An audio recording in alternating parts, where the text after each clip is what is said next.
আমি যখন একলা থাকি তখন কি আর একলা থাকি জানো, তখন সঙ্গে থাকে কারা, থাকে সবুজ গাছপালা আর তার ভিতরে চলে যাওয়ার পথ থাকে ঠিক যদি দিই সারা। একটা আছে কাঠবেড়ালি, আমার দিকে তাকাই খালি, এদিক ওদিক টানতে থাকে আমায়, যেই না তাকে ধরতে যাব ভুলিয়ে যাই সব হিসাব।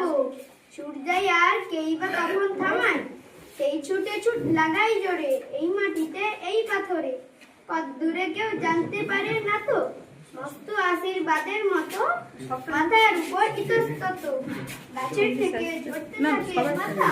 তখন আমি একলা তো নয়, থাকে না আর দুঃখ কোনো, ফাল্গুনে বা তাল দুপুরের গনে ঘরবার সব এক হয়ে যায়, চুপ থাকাটাও বাজনা বাজায় তখন আমার একলা মনের কোণে।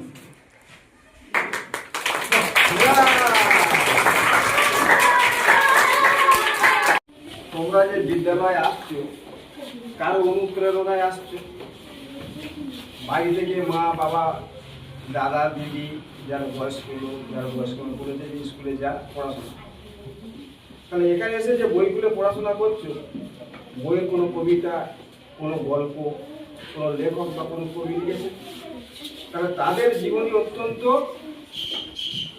গুরুত্বপূর্ণ আমাদের জীবন। তাদের মতো করে আমাদেরকে যদি তৈরি করতে পারি জীবনটা অন্যরকম হয়ে যায়, আরো ভালো আরো সুন্দর হবে। কারণ যে সমস্ত লেখক বা কবি আমাদের জীবনে অত্যন্ত গুরুত্বপূর্ণ ভূমিকা গ্রহণ করেছে, তাদের যদি আমরা জীবনে কিছু কিছু পাঠ করি, তাদের কবিতা বা গল্পের মাধ্যমে আমরা অনেক কিছু জানতে পারবো এবং নিজেদের উন্নতির পথটা আরো পরিষ্কার করতে হবে। কাজেই জ্ঞান যেভাবে চালাচ্ছে স্যাররা আছে সেভাবে চলো, সেভাবে পড়াশোনা করো, পরবর্তী কৃষ্ণ পাবে সেগুলো ধন্যবাদ।